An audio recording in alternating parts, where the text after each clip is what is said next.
Gate बंद कर दीजिएगा। हेलो नमस्ते, मैं हूं Manisha. Welcome to R S only. और आज मैं आपके लिए ना कुछ बेसिक करंट अफेयर्स की चीजें लेकर आई हूँ। कंट्रोवर्शियल न्यूज हैं, लेकिन पता होना चाहिए कि क्या हो रहा है। ऐसा नहीं है कि सिर्फ एग्जाम के पर्सपेक्टिव से ही अपन बात करेंगे कि किस तरह के स्कैम्स अभी भी कंट्री में हो रहे हैं, स्कैम कैसे हो रहे हैं और उनका प्रिवेंशन क्या है। और ये तो गवर्नमेंट ने भी नहीं किया बेचारी ने ठीक है, तो कैसे बचा जा सकता है और गवर्नमेंट को एडमिनिस्ट्रेशन को सिस्टम को क्या स्टेप्स लेने चाहिए कि इस तरह के स्कैम्स दोबारा ना हो, कंट्रोल हो। ओके, चलो तो फर्स्ट 2 दिन से न्यूज चल रही है कि आईडीएफसी फर्स्ट बैंक में एक स्कैम हो गया है। बहुत ही सिंपल शब्दों में बताती हूँ। गवर्नमेंट अपने एम्प्लॉइज का एक फिक्स डिपॉजिट के फॉर्म में पैसा मेंटेन करके रखती है। कौन सा होता है ये? जैसे प्रोविडेंट फंड का हो गया, रिटायरमेंट फंड का हो गया, ये चीजें। और गवर्नमेंट इसमें एफडी के फॉर्म में क्यों रखती है? क्योंकि डिसेंट इंटरेस्ट मिलता है बैंक से। आईडीएफसी फर्स्ट कितना देता है? 7.5% का दावा करते हैं कि भाई हम 7.5% आपको एफडी के ऊपर इंटरेस्ट देंगे। तो गवर्नमेंट ने सोचा होगा कि भाई ठीक है, बढ़िया है, इंटरेस्ट भी बढ़िया मिल रहा है, रिटर्न भी एश्योर्ड है, तो इनके पास में अपन अपना अकाउंट खोल लेते हैं। अब ऐसा तो है नहीं कि गवर्नमेंट कोई एक पर्सन है, कोई एक एंटिटी है कि भाई रोज रोज पैसे का ट्रांजेक्शन होगा। नहीं होता है। कोई रिटायर हो रहा है, उसका फंड निकल गया, कोई डेथ हो जाती है, पीएफ वगैरह देना है, पीपीएफ देना है, तो कंडीशनल है। ठीक है, इस अकाउंट को यूज न करना कंडीशनल है। तो क्योंकि रोज रोज ट्रांजेक्शंस नहीं होते हैं और कोई पर्सनल अकाउंट नहीं मेंटेन करता है, तो इन अकाउंट्स को चेक करना भी एवरीडे एक्टिविटी नहीं होती है। यहां तक समझ में आ गया? अब क्योंकि एवरीडे एक्टिविटी नहीं हो रही है, तो बैंक के एम्प्लॉयज के पास में तो सब एक्सेस है। ओके, तो बैंक के एम्प्लॉयज क्या कर रहे थे?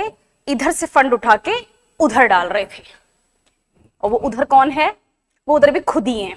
ठीक है, तो इस मामले में आईडीएफसी फर्स्ट बैंक जो है वो पकड़ा गया है। 550 करोड़ का स्कैम है और 430 करोड़ रुपए अराउंड दैट अभी तक लोकेट कर लिए हैं। 4-5 अरेस्ट हुए हैं।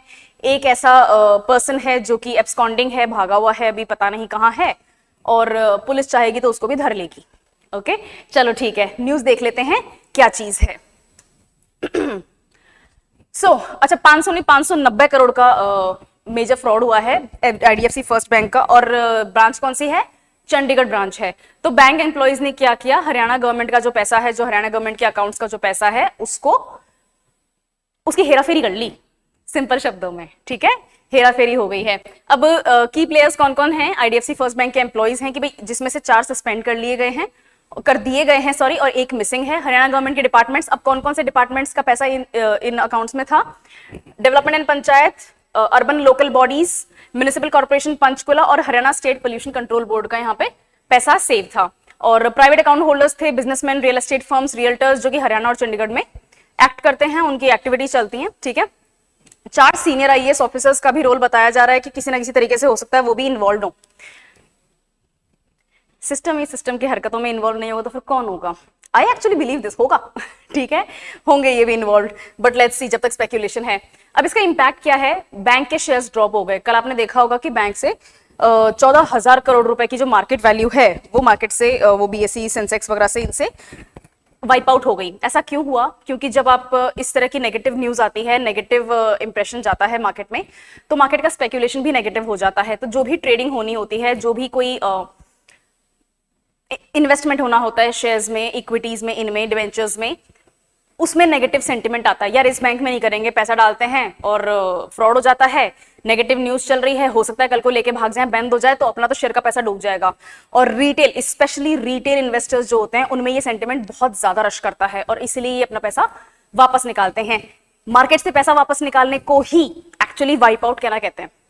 ओके, इसमें इंस्टीट्यूशनल इन्वेस्टर्स भी होते हैं और रिटेल इन्वेस्टर्स भी होते हैं, राइट। जिस दिन इंस्टीट्यूशनल इन्वेस्टर्स पैसा निकालने लग जाते हैं, उस दिन एक्चुअली रिटेल इन्वेस्टर्स को बहुत नुकसान होता है। और इसीलिए कहते हैं कि जब ये इतना हजारों करोड़ वाइप आउट होता है, तो रिटेल इन्वेस्टर्स को बहुत नुकसान झेलने पड़ते हैं। इसीलिए शेयर मार्केट में थोड़ा सोच समझ के पैसा लगाना चाहिए। ओके, दूसरे कस्टमर्स को तो या बैंकिंग सिस्टम को कोई खतरा नहीं है। अभी तक आईडीएफसी फर्स्ट बैंक की तरफ से भी यही खबर आई है, और आरबीआई भी जो उनका इन्वेस्टिगेशन, इंटरनल इन्वेस्टिगेशन चलता है, वो चल रहा है, उसके हिसाब से यही बात आई है। नाउ आईडीएफसी फर्स्ट बैंक, अब ये ऐसा है क्यों? सरकारी बैंक में क्यों नहीं करती है ये काम? अगर आपको पैसा मेंटेन करना है अपने एम्प्लॉयज का, तो सरकारी बैंक के साथ में करो। सिंपल सा फैक्टर है, सरकारी बैंक्स बहुत ज्यादा, पहली बात तो गवर्नमेंट अकाउंट्स मेंटेन करते हैं, इसमें कोई शक नहीं है। सरकारी बैंक्स अदरवाइज भी गवर्नमेंट्स के बहुत ज्यादा मनी और जो भी ट्रांजैक्शंस, डेली ट्रांजैक्शंस वगैरह होते हैं उसको भी मेंटेन करते हैं। लेकिन यहां पर एफडी के ऊपर, फिक्स डिपॉजिट के ऊपर अच्छा इंटरेस्ट मिल रहा था। सरकारी बैंक इतना इंटरेस्ट नहीं दे रहे, सबको अर्न करना होता है, राइट। और ये अर्निंग जो है वो तो ये तो गवर्नमेंट के एम्प्लॉइज जो हैं उनके पैसे पे अर्न करना है, which is always a good thing, right. तो इसलिए गवर्नमेंट ने कुछ प्राइवेट बैंक्स को भी पैनल पे रखा हुआ है कि भाई इसको कहते हैं एम्पैनल करना,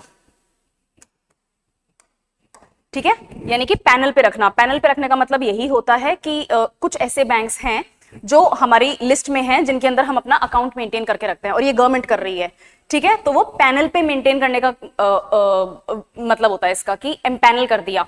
आईडीएफसी फर्स्ट बैंक को एम्पैनलमेंट से हटा दिया, इसको डी एम्पैनल कर दिया है, मतलब अब आईडीएफसी फर्स्ट बैंक में सरकार का कोई भी अकाउंट नहीं रहेगा। जैसा कि यहाँ लिखा हुआ है हाई इंटरेस्ट रेट देते हैं 7.5%, तो हरियाणा डिपार्टमेंट्स, गवर्नमेंट डिपार्टमेंट जो है इन्होंने अपने फंड्स यहाँ पे डिपॉजिट कर दिए।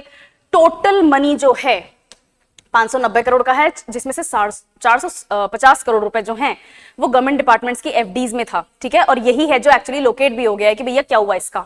और जो दूसरे क्या कहते हैं 130 करोड़ रुपए, 140 करोड़ रुपए और हैं वो दूसरे अकाउंट टाइप्स में हैं, ठीक है। जैसे सेविंग्स अकाउंट होगा, करंट अकाउंट होगा, बहुत सारे अलग अलग टाइप के अकाउंट्स होते हैं बैंकिंग में, उनमें है। अब एम्प्लॉयज ने क्या किया, इन्होंने करा क्या है, ओके। जब आप कहीं पे एफडी खोलते हो किसी भी बैंक में, अगर आप इतने मैच्योर हो आपने एफडी खोली है, या फिर आप अपने पेरेंट्स से पूछना, अपने एल्डर्स से पूछना, एफडी खुलवाते हैं ना, एफडी अकाउंट बनवाते हैं, तो पैसा लेने के बाद में आपको एक पेपर दिया जाता है, फुल पेपर, A4 टाइप का पेपर होता है, और उसके ऊपर आपकी फिक्स डिपॉजिट की सारी डिटेल्स होती हैं, सारी, आपका अकाउंट नंबर क्या है, किस दिन फिक्स डिपॉजिट किया गया, किस अमाउंट पे किया गया, कितने साल के लिए इसको एफडी बनाया गया है, बहुत सारी चीजें होती हैं, किस इंटरेस्ट रेट को प्रॉमिस किया गया है, there are so many details given in that, और एस्टेरिस्क लगा के टर्म्स एंड कंडीशंस भी होती हैं। तो इन्होंने क्या किया, बैंक एम्प्लॉयज ने क्या किया, जो एफडी के अकाउंट बने उनके अगेंस्ट जो आपको एफडी का पेपर दिया गया था वही फेक था, यानी कि सरकार ही पता नहीं कर पाई कि हमारे पास में कोई हमें फेक पेपर्स डिपॉजिट करके दे रहा है, ठीक है। अब इन एम्प्लॉयज ने क्या किया, पैसा ले लिया और एक फेक एफडी अकाउंट बना के फेक एफडी के पेपर्स सरकार के डिपार्टमेंट्स को दे दिए कि भाई आपका ये लो एफडी का अकाउंट हो गया, हमारे पास में ये पैसा आ गया, ठीक है। अब क्योंकि फेक एफडी अकाउंट है और फेक एफडी पेपर्स हैं, तो टेक्निकली बैंक के पास में जो वो पैसा है वो फिक्स डिपॉजिट सरकार के नाम से नहीं है, ठीक है, वो एक पर्सनल अकाउंट है, और वो बैंक के एम्प्लॉइज खुद के पर्सनल अकाउंट्स अलग अलग तरीके से मेंटेन कर रहे थे उन पैसों से, ठीक है, राइट। आई एम अज्यूमिंग कि समझ में आ चुका है। इसमें डायरेक्ट गवर्नमेंट का कोई इन्वॉल्वमेंट नहीं है, लेकिन फिर भी सुपरवाइजर्स वगैरह को चेक करना चाहिए था कि भाई हमारे ही डिपार्टमेंट का पैसा है और हम ही नहीं पता लगा पा रहे कि फेक पेपर्स आ गए हैं। पेपर्स, इनका पता कैसे चला स्कैम का, एक डिपार्टमेंट ने अपना एफडी स्टेटस चेक कर लिया, मतलब यूं ही विम्सिकली, मुझे लगता है रामवाणी थी कोई, ठीक है, भगवान का हाथ था कि भैया चेक कर लो तुम्हारा पैसा पड़ा है, 590 करोड़ रुपए हैं, देख लो, देखें। तो किसी एक डिपार्टमेंट ने अपना पैसा चेक करने की कोशिश की और वो अकाउंट एग्जिस्ट नहीं करा, ठीक है। जब डिपार्टमेंट के हेड ने सोचा कि भाई मैं अपने डिपार्टमेंट का पैसा जो आईडीएफसी फर्स्ट बैंक में मैंने जमा करा रखा है मैं चेक कर लूं, तो वो अकाउंट नंबर ही एग्जिस्ट नहीं करता क्योंकि वो तो फेक है, राइट। अकाउंट एम्प्टी था, जबकि इन्होंने फिजिकल एफडी कॉपीज इनके हाथ में थमाई हुई थी, ठीक है। दूसरे डिपार्टमेंट्स ने भी फिर अलग अलग तरीके से अपना चेक किया कि भैया तुम्हारे साथ, अगर मान के देखो कि पोल्यूशन कंट्रोल बोर्ड के साथ ऐसा हुआ है तो हो सकता है पीडब्ल्यूडी के साथ में भी ऐसा हो रहा हो, तो अलग अलग डिपार्टमेंट्स ने चेक किया और एग्जैक्ट सेम प्रॉब्लम देखी। इन्होंने सीनियर गवर्नमेंट ऑफिसर्स को, आईएएस ऑफिसर्स को इनको शिकायत बताई कि भैया ये दिक्कत हो गई है, और फिर उसके बाद में इन्वेस्टिगेशन स्टार्ट हुआ है। तो एक विम्सिकल एक्शन कि चलो चेक करते हैं कितना पैसा है, किस हिसाब से इंटरेस्ट आ रहा है, सब सही है या नहीं है, एक whimsical decision, just out of the blue account check कर लिया। आप में से कितने हैं जो कभी भी बस अपना अकाउंट चेक कर लेते हैं? कर लिया करो यार, प्राइवेट बैंक में अगर मामला है तो, ठीक है। वैसे सरकारी बैंक में भी यही हाल है, विजय माल्या लेके भाग गया, ठीक है, नीरव मोदी लेके भाग गया, तो इन्होंने भी सरकारी बैंकों से तो लेके भागे ना पैसे, तो बैंक तो खतरनाक हो चुके हैं, ठीक है। बट दिस वाज इंटरेस्टिंग क्योंकि वो तो प्राइवेट इंडिविजुअल्स हैं जिन्होंने सरकारी बैंक को लूटा है, ये तो सरकार को ही लूट लिए, ठीक है। 18 फरवरी को डिपार्टमेंट जो है उसने अपने अकाउंट को क्लोज करने के लिए कहा और फंड्स को ट्रांसफर करने के लिए कहा, और बैंक ने देखा कि भाई कुछ डिस्क्रिपेंसीज हैं। अब अल्टीमेटली बैंक के अथॉरिटीज इन्वॉल्व हो गए कि आप हमसे अकाउंट बंद करवाना चाहते हो, भाई क्या बात है? बोले आपके अकाउंट में हमारे पैसे दिखाई नहीं रहे हैं। तो बैंक के अथॉरिटीज ने चेक किया, बोले कि अकाउंट तो एग्जिस्ट ही नहीं करता है और जो भी अकाउंट है आपके नाम से उसमें तो पैसे ही नहीं है। तो बैंक के अथॉरिटीज ही अलर्ट हो गए और फिर बैंक ने और गवर्नमेंट एंटिटीज के भी मिसमैचेस रिपोर्ट किए। तो गवर्नमेंट ने क्या किया, गवर्नमेंट ने पहली बात तो आईडीएफसी फर्स्ट बैंक को अपनी गवर्नमेंट बिजनेस लिस्ट से हटा दिया। इसको कहते हैं डी एम्पैनल करना।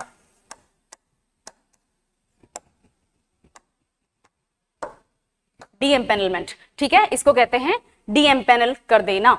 और गवर्नमेंट बिजनेसेस को हटा दिया है। चीफ मिनिस्टर नायब सिंह सैनी जी जो हैं, जो हरियाणा के चीफ मिनिस्टर हैं, उन्होंने असेंबली में भी इस चीज को अनाउंस किया है और एफआईआर फाइल हुई है। एंटी करप्शन ब्यूरो भी इसमें एक्टिवेट हो गया है। स्पेशल इन्वेस्टिगेशन टीम भी बिठा दी गई है सीनियर आईएएस ऑफिसर्स की, और देखते हैं क्या होता है। ठीक है, मतलब दिस इज नॉट, अच्छा you might think why am I laughing at this. It's ironic कि आज इवन आफ्टर, मतलब 1990s में हमारा मार्केट खुला, राइट, ऑलमोस्ट 35 ईयर्स, तो ऑलमोस्ट नहीं, एग्जैक्टली 35 ईयर्स हो गए हैं, 36th ईयर चल रहा है।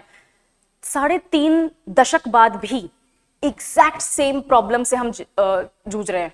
बैंक का एम्प्लॉय या बैंक के अथॉरिटीज खुद पैसा गायब कर रहे हैं, इसके ऊपर चेक होना चाहिए। And it's so sad that it's funny now, वो वाली चीज है। ठीक है, चलो नेक्स्ट, इन्वेस्टिगेशन की डिटेल्स यही 391 सस्पेक्ट्स हैं, सस्पेक्टेड ट्रांजैक्शंस हुए हैं जो कुछ ही महीनों के अंदर हुए हैं। और कितने अकाउंट्स में से, 170 अकाउंट्स में से 70 करोड़ सस्पिशियस अकाउंट्स फ्रोजन हो गए हैं, फ्रीज कर दिए गए हैं। बहुत से अकाउंट्स हैं जिनको आइडेंटिफाई किया गया है, बहुत से एम्प्लॉइज हैं बैंक के जिनके ऊपर सस्पेंशन चार्जेस लगे हैं और उनके खिलाफ इन्वेस्टिगेशन भी स्टार्ट हो गई है। पुलिस ने कंप्लेंट फाइल की है और केपीएमजी भी स्टार्ट कर दिया गया है। नाउ मनी रिकवर कितना हुआ है, बैंक ने 583 करोड़ रुपए प्रिंसिपल विद इंटरेस्ट हरियाणा सरकार को वापस कर दिए हैं। मुख्यमंत्री ने कहा है कि 556 करोड़ प्रिंसिपल था, 22 करोड़ इंटरेस्ट था, जो कि 24 घंटे के अंदर अंदर रिकवर कर लिया गया है। अभी भी 7 करोड़ रुपए बाकी है वैसे, अब वो सरकार भरो। बट दिस, और सरकार कहां से भरती है, टैक्स पेयर्स से भरती है। तो टैक्स देने वाले का ही पैसा सरकार ध्यान रखने के लिए जिम्मेदारी रख रही थी, और वो जिम्मेदारी सरकार ने आईडीएफसी फर्स्ट बैंक को दी। आईडीएफसी फर्स्ट बैंक ने आग लगा दी और सरकार अब बोल रही है कि हम पैसा कहां से लाएं, तो चलो ठीक है, टैक्स पेयर्स का ही पैसा टैक्स पेयर्स को वापस कर देंगे, टैक्स पेयर्स से ही लेके। मतलब it is ridiculously funny, okay, it's ridiculously funny. Anyway, तो गवर्नमेंट इंस्टीट्यूशन अब यही है कि हरियाणा के जो चीफ सेक्रेटरी हैं, उन्होंने सभी डिपार्टमेंट्स को डायरेक्ट किया है कि अपने अपने अकाउंट्स को टाइम टू टाइम चेक करो, रिकंसाइल करो। 31 मार्च तक आपके पास टाइम है, और जो भी फिक्स डिपॉजिट के रूल्स होते हैं, एफडी रूल्स होते हैं, उनका ध्यान रखो। इस तरह की चीजें पहले भी हो चुकी हैं, जैसा कि मैंने आपको बताया कि इस तरह के स्कैम्स बहुत कॉमन हैं। हजारों हजार करोड़ के स्कैम्स हो रहे हैं कंट्री में। बहुत बड़ा देश है, पता नहीं कितने पैसे वाले लोग हैं हम कि हमारे यहाँ स्कैम हो जाते हैं एंड नोबडी केयर्स। खैर, पहले क्या क्या हुआ है, नीरव मोदी का पंजाब नेशनल बैंक का स्कैम। पंजाब नेशनल बैंक सरकारी बैंक है, राइट। विजय माल्या का किंगफिशर एयरलाइंस वाला जो था, उन्होंने भी डिफॉल्ट कर दिया। इसमें स्टेट बैंक ऑफ इंडिया और स्टेट बैंक ऑफ बड़ौदा, ये सारे बैंक्स इन्वॉल्व थे। एबीजे शिपयार्ड ने भी इसी तरीके का फ्रॉड किया था, 28 बैंकों को चीट किया था 22,800 करोड़ रुपए में। बहुत सारे फेक अकाउंट्स बना लिए, लोन्स डाइवर्ट कर दिए। रोटोमैक पेंस ने भी स्कैम किया था, इसमें विक्रम कोठारी जी जो थे, उन्होंने 3,500 करोड़ का पब्लिक सेक्टर बैंक से, प्लीज नोट कि ये सब सरकारी बैंकों से हो रहा है, ओके। विंसन डायमंड्स वालों ने भी किया था, जतिन मेहता ने 7,000 करोड़ का लोन लिया और फिर फॉरेन भाग गए। सत्यम कंप्यूटर स्कैम, ये तो बहुत रिसेंट की बात है, 2009 की बात है। I think I was in college at that time जब मैंने ये चीज देखी थी कि अच्छा ठीक है, चलो ये अभी भी हो रहा है, चल रहा है। 1992 में हर्षद मेहता ने पूरे स्टॉक मार्केट को लूट लिया था। 1992 में 5,000 करोड़ रुपए का स्कैम किया। 1992 की वैल्यूएशन के हिसाब से लाखों करोड़ का स्कैम है वो आज का, ठीक है। और बहुत से और भी हैं। केतन पारख ने 2001 में स्टॉक मार्केट में स्कैम किया था, 40,000 करोड़ रुपए लूट लिया था। सहारा चिट फंड स्कैम हुआ था, इलीगल फंड रेजिंग हुई थी, IL&FS क्राइसिस हुआ था, और उसके बाद में पीएमसी बैंक कोलैप्स भी हो गया 2009 में। ये महाराष्ट्र का बैंक था, राइट। बहुत सारे बैड लोन्स थे जिन्होंने अपनी बैलेंस शीट में हाइड कर लिए, किसी को बताया नहीं, और ultimately balance sheet came back to bite in their ass. It's an idiom, ठीक है, I am not abusing, it's an idiom, it's an English idiom. चलो, अब ऐसे स्कैम्स होते क्यों रहते हैं, क्योंकि हमारे बैंकों के ऊपर हमारा कंट्रोल बहुत कमजोर है। करप्शन है, मॉरल करप्शन है, मॉनेटरी करप्शन है, लोगों के अंदर सोशल करप्शन है, बहुत सारा प्रेशर होता है, ये टारगेट पूरा करना है, वो अकाउंट खोलना है, इतनी एफडीज होनी चाहिए, ये पैसा यहां से यहां तक ट्रांसफर होना चाहिए, इतना इंटरेस्ट हमें अर्न करना है, इतने लोन्स बांट देने चाहिए तुम्हें। ये जो टारगेट वाली जो कल्चर है ना, I am a big supporter of capitalism, but with regulation. ये जो टारगेट वाली कल्चर आ गई है, ये बहुत ज्यादा खतरनाक है, जिसका एक बहुत बड़ा रिजल्ट ये होता है। दूसरी चीज आप नोटिस करोगे, and just to divert from the topic for a moment, आजकल मेडिकल की दुनिया में भी टारगेट हो गए हैं कि आपको महीने में इतनी एमआरआई तो करनी ही है, इतने हार्ट ट्रांसप्लांट्स तो होने ही चाहिए, इतनी किडनीज तो आपको क्लीन करनी ही है। आप हेल्थ में टारगेट कैसे लगा सकते हो, बट लगाते हैं और आने लग गई है। बहुत सारे डॉक्टर्स हैं, एम्स के डॉक्टर्स हैं जिन्होंने बताया है कि प्राइवेट हॉस्पिटल्स इस तरह से करते हैं, सरकारी भी कर रहे हैं। ऐसा नहीं है कि सरकारी हॉस्पिटल में कोई बहुत ही एंजल्स बैठे हैं, नहीं, ह्यूमंस आर सिमिलर एवरीवेयर। तो अगर आप हेल्थ की दुनिया में टारगेट सेट करोगे तो आप एक हेल्दी इंसान को, जिसको सिर्फ जुकाम बुखार हुआ है, उसका स्वाइन फ्लू बोल के उसको और भर्ती कर लोगे, राइट। फिर आपको बिल बनाने हैं, ठीक है, इतने बेड्स और इतने आईसीयूज तो महीने में आपको ऑक्यूपाई करने ही हैं, इतनी सर्जरीज तो होनी ही हैं। अगर प्रेगनेंसी की बात करें तो इतने बच्चे तो आपको सी सेक्शन से पैदा करने ही करने हैं। तो बहुत ही ढंग की कंडीशन की जो प्रेगनेंसीज होती हैं, जो लाइव बर्थ्स दे सकती हैं आराम से नेचुरली, उनका भी सी सेक्शन हो जाता है। और ऐसी शिकायतें आई हैं और खुद डॉक्टर्स ने करी हैं। अगर हमें, ठीक है, I am not a doctor, तो मुझे ये जानकारी नहीं है कि डॉक्टर्स क्या सोच रहे हैं, लेकिन जब खुद डॉक्टर बोलते हैं कि हमारे ऊपर इस तरह के प्रेशर आ रहे हैं, then it's a serious thing. और वही चीज आपको बैंक्स में भी आजकल देखने को मिलेगी, पब्लिक बैंक्स में भी देखने को मिलेगी, ठीक है। प्राइवेट सेक्टर तो हमेशा से गड़बड़ी था इस मामले में, but there is something seriously wrong जो पब्लिक सेक्टर भी कर रहा है, ठीक है। तो रेगुलेशन की कमी है। नेक्स्ट, ओवरसाइट की कमी है। आरबीआई कभी कभी बहुत अर्ली साइंस जो होते हैं जहां पर गड़बड़ होने लग गई है, बैंक बैलेंस शीट में आपको अच्छे से नजर आ सकता है, लेकिन उसको कई बार नजरअंदाज कर देते हैं, कई बार ध्यान नहीं देते हैं। ऑडिटिंग हमारे स्लो होती है बहुत ज्यादा, कंट्री बहुत सुस्त है इस मामले में। गवर्नमेंट के टाइज होते हैं पब्लिक फंड्स के ऑफिशियल्स से, बहुत सारे स्कैम्स तो गवर्नमेंट के खुद के एडमिनिस्ट्रेशन के मेंबर्स जो हैं वो मिलके करते हैं। टेक में बहुत गैप है, जस्टिस बहुत स्लो है, कोर्ट सालों साल लगा देते हैं। तो जो कोई स्कैम कर भी रहा है और वो अगर अरेस्ट भी हो जाता है, उसके ऊपर इन्वेस्टिगेशन स्टार्ट हो जाती है, तो वो एंटिसिपेटरी बेल ले लेते हैं, और अगर एंटिसिपेटरी नहीं मिलती है तो 4 दिन जेल में रह के फिर बेल अप्लाई कर देते हैं और कोर्ट उनको बेल दे देता है, और सालों साल केस चलता है और वो बेल पे बाहर होते हैं। तो टेक्निकली सजा कहां हुई, आप सस्पेंडेड हो, सैलरी तो फिर भी आ रही है, राइट। ये प्रॉब्लम है, ये बहुत बड़ी प्रॉब्लम है। मैं बेल के खिलाफ नहीं हूं, लेकिन कुछ केसेस में सोच समझ के बेल देना चाहिए, स्पेशली हजारों करोड़ का, जहां पर सैकड़ों हजारों करोड़ का आप स्कैम कर रहे हो, पब्लिक का ही पैसा लूट रहे हो, वहां पर मुझे लगता है कोर्टों को कुछ ना कुछ एक ब्रेक लगाना चाहिए एंड बैठ के लेट्स थिंक अबाउट दिस। आपको बेल देखेंगे कब मिलनी है, पहले इन्वेस्टिगेशन पूरा करो, ट्रायल स्टार्ट करो, और फिर देखेंगे कि क्या करना है आपकी बेल का। लेकिन इसका मतलब ये नहीं है कि इनोसेंस को भी आप बेल ही ना दो। जैसा कि अभी रिसेंटली एक केस भी आया था कि 10 रुपए की रिश्वत के चक्कर में, 10 रुपए की रिश्वत के झूठे चक्कर में, जो प्रूव हो गया कि झूठा है, 30-35 साल वो पुरुष जेल में था। आई थिंक मुंबई का केस था, I am forgetting the name of that man, but that's a disheartening thing. तो वो भी एक खतरनाक ही है, ठीक है। और उनको तो बेल भी नहीं मिली, 10 रुपए का, खैर क्या कर सकते हैं। इकोनॉमिक फैक्टर्स भी हैं, बहुत ग्रोथ होती है, बहुत अपॉर्चुनिटीज मिलती हैं, फेस टू फेस होते हैं आप सिस्टम से, तो फिर करप्शन करने के चांसेस बढ़ते हैं। और काफी हद तक अवेयरनेस की भी कमी है, कस्टमर्स को, डिपार्टमेंट्स को पता ही नहीं है कि अपने अकाउंट्स को रेगुलरली चेक करना है, अपने अकाउंट्स के ऊपर रेगुलरली आपको नजर रखनी है। स्टेट गवर्नमेंट और एडमिनिस्ट्रेशन क्या क्या कहते हैं भाई, जो बैंक रूल्स हैं उनको स्ट्रेंथन करना चाहिए, बेटर रेगुलेशन होना चाहिए, सेबी को और आरबीआई को ज्यादा सरप्राइज चेक्स करने चाहिए, data analytics almost every day. आपको ऐसे डिपार्टमेंट्स बनाने चाहिए जहां पर हर दूसरे तीसरे दिन सिर्फ यही हो रहा है कि हम किसी ना किसी बैंक के अंदर सरप्राइज विजिट करेंगे, उनका सरप्राइज बैलेंस शीट अपन ऑडिट करेंगे, चेक करेंगे क्या चल रहा है, किस तरह की प्रैक्टिसेस वहां हो रही हैं। You will have to do this. ऐसे नहीं करोगे ना तो फिर नहीं काम चलेगा। जैसे अपन एग्जाम देते हैं तो फ्लाइंग आती है ना, पुलिस वाले आते हैं रूम के अंदर, अचानक से चेक करते हैं, बस आते हैं, देखते हैं और कोई भी एक स्टूडेंट को उठाते हैं और उसकी चेकिंग करते हैं। वो करना पड़ेगा, वो करना पड़ेगा। हो सकता है आप सच में एक चीटर को पकड़ लो, हो सकता है कि किसी और को भी अगर आप डिस्टर्ब कर रहे हो तो उस रूम में कोई और अगर चीटर है तो वो अलर्ट हो जाएगा और चीटिंग नहीं करेगा। So it's beneficial for all, right. Next, government actions क्या है कि आप अपने अकाउंट्स को मंथली रिकंसाइल करो। उसके अलावा इस तरह के जो फेलियर्स हो रहे हैं, बैंक्स को पेनलाइज करो, उनको डीएमपैनल करो, और एंटी फ्रॉड यूनिट जैसा मैंने अभी बताया उनको आपको सेटअप करना पड़ेगा। स्पेशल कोर्ट्स लगाने पड़ेंगे फाइनेंशियल क्राइम्स को ट्रैक करने के लिए, हार्शर पेनल्टीज देनी पड़ेंगी, और लाइफ टाइम बैन भी लगाना पड़ेगा। ऐसा नहीं है कि आप सिर्फ सस्पेंड करके एम्प्लॉइज को छोड़ दो। अगर प्रूव हो जाता है कि उन्होंने स्कैम किया, 5 साल की जेल काट ली, तो अब वो कोई जॉब ना होल्ड कर पाए, बिकॉज आपके सामने प्रूव हो गया है that person is inherently corrupt. वो बैंक में जॉब करेंगे, वो कहीं किसी और कस्टमर केयर में जॉब करेंगे, वो कहीं भी जॉब करेंगे, वो करप्शन करेंगे, बिकॉज उनकी नेचर है।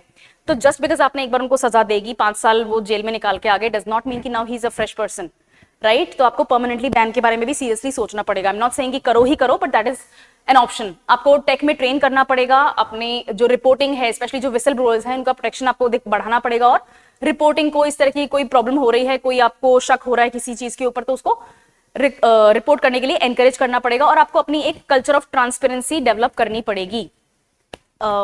Now, this is what I'm about to say is very controversial, and I know that, but I will still say it. India inherently एक selfish society है, और हम हमेशा से ऐसे नहीं थे, लेकिन recently हैं. और ये जो हमारी selfishness है, ये selfishness ultimately corruption में जाके बदल रही है. हम morally corrupt होते जा रहे हैं, हम monetarily corrupt हो रहे हैं, हम socially corrupt हो रहे हैं.